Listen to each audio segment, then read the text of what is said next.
बहू हर रात अपने कमरे की लाइट जलाकर सोती थी। सास ने एक रात अंदर जाकर देखा तो दंग रह गई। शर्मा परिवार में बहू नैना को आए हुए करीब 6 महीने हो चुके थे। नैना शांत स्वभाव की थी, घर का काम करती, सबका सम्मान करती और रात को अपने कमरे में चली जाती।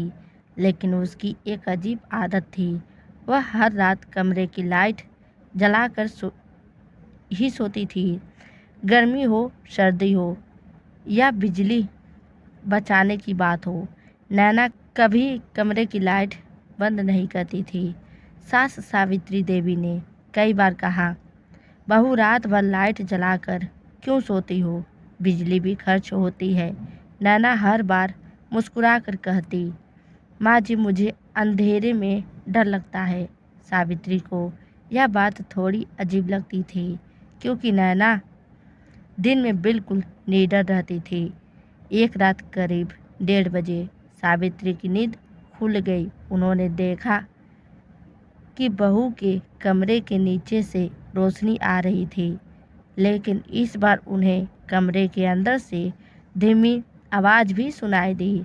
ऐसा लग रहा था जैसे नैना किसी से बात कर रही हो।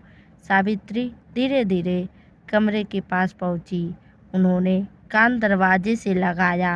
अंदर से नैना की आवाज़ आई, मैंने कहा ना, अब यहाँ मत आना।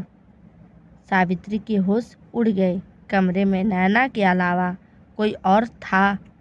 सावित्री ने बिना आवाज़ किए दरवाजे की कुंडी दबाई। दरवाज़ा खुल गया। नैना अचानक पलटी। कमरे में कोई दूसरा व्यक्ति नहीं था, सिर्फ नैना बिस्तर के पास खड़ी थी।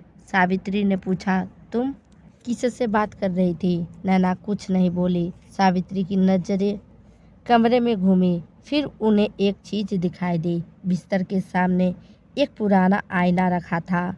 आईने के नीचे कुछ कागज़ पड़े थे। सावित्री ने कागज़ उठाने की कोशिश की। नैना ने तुरंत उसका हाथ पकड़ लिया। माँ जी, इसे मत देखिए। अब सावित्री का शक और बढ़ गया। अगली रात सावित्री ने चुपचाप नैना के कमरे पर नज़र रखने का फैसला किया। रात के 12 बजे नैना ने कमरे की सारी लाइटें जला दी। फिर उसने दरवाज़ा बंद किया। करीब आधे घंटे बाद वह आईने के सामने जाकर बैठ गई और एक पुरानी डायरी खोल ली। सावित्री खिड़की के पास से देख रही थी। नैना डायरी में कुछ लिख रही थी। फिर अचानक उसने आईने की तरफ देखकर कहा, मैंने तुम्हारा वादा नहीं भुलाया। सावित्री डर गई। क्या नैना किसी मानसिक परेशानी से गुजर रही थी या कमरे में कोई छिपा हुआ राज था? अगली सुबह सावित्री ने नैना से तुरंत पूछ लिया, बहू आखिर तुम हर रात लाइट जलाकर क्या करती हो? नैना की आंखों में आंसू आ गए।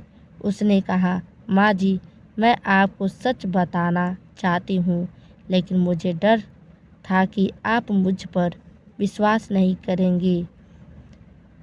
नैना ने बताया कि शादी से पहले उसके छोटे भाई रोहन की मौत हो गई थी। परिवार ने इसे एक दुर्घटना माना था, लेकिन नैना को विश्वास था कि उसके भाई के मौत के पीछे कोई और वजह थी। उसका भाई मरने से कुछ दिन पहले एक व्यक्ति के बारे में पता लगा रहा था। वह व्यक्ति लोगों से पैसे लेकर उन्हें ज़मीन के फर्जी कागज़ देता था। रोहन को इस धोखाधड़ी का पता चल गया था।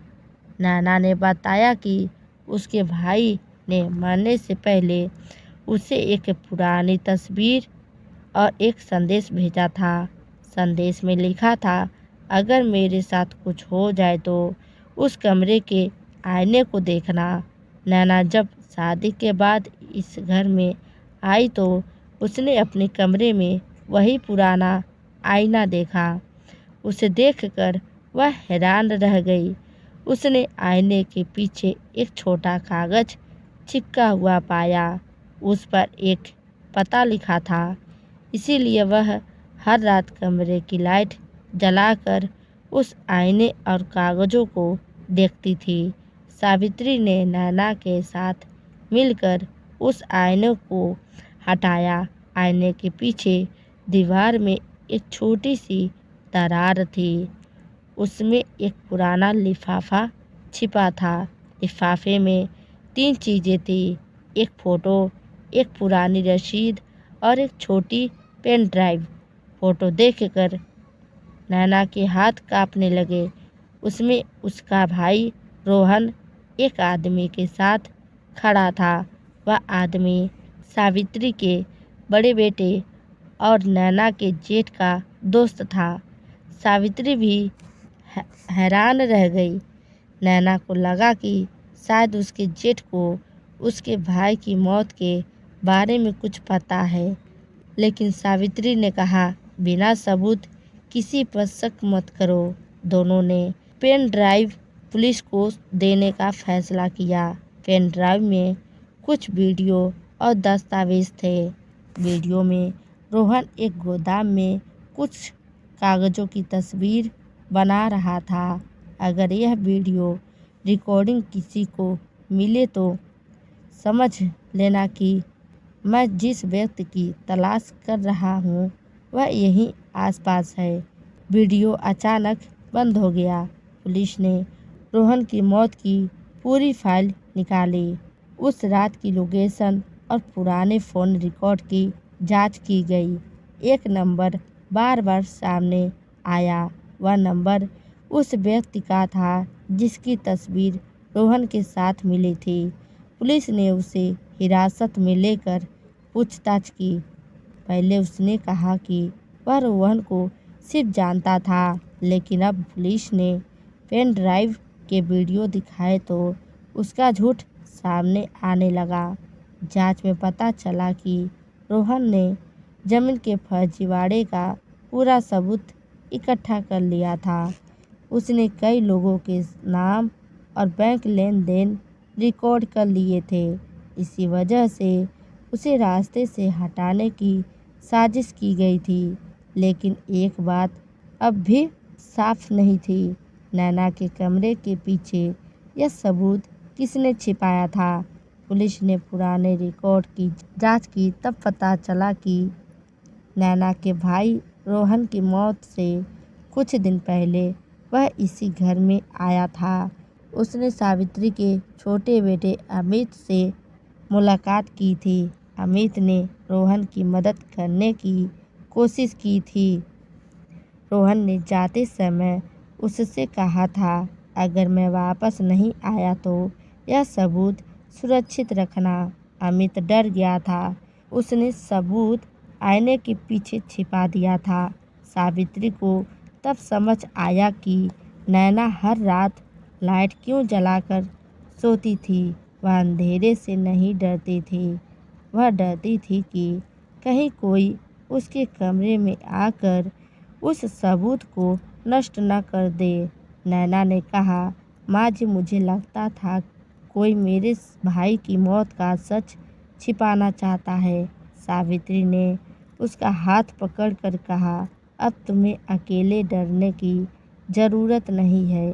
पुलिस ने जांच आगे बढ़ाई और ज़मीन के फर्जीवाड़े में शामिल लोगों के खिलाफ कार्रवाई शुरू की। रोहन की मौत का मामला भी दोबारा खुल गया। उस रात नैना अपने कमरे में गई। पहली बार उसने लाइट बंद कर दी। सावित्री ने बाहर से पूछा, बहू, आज अंधेरे से डर नहीं लग रहा?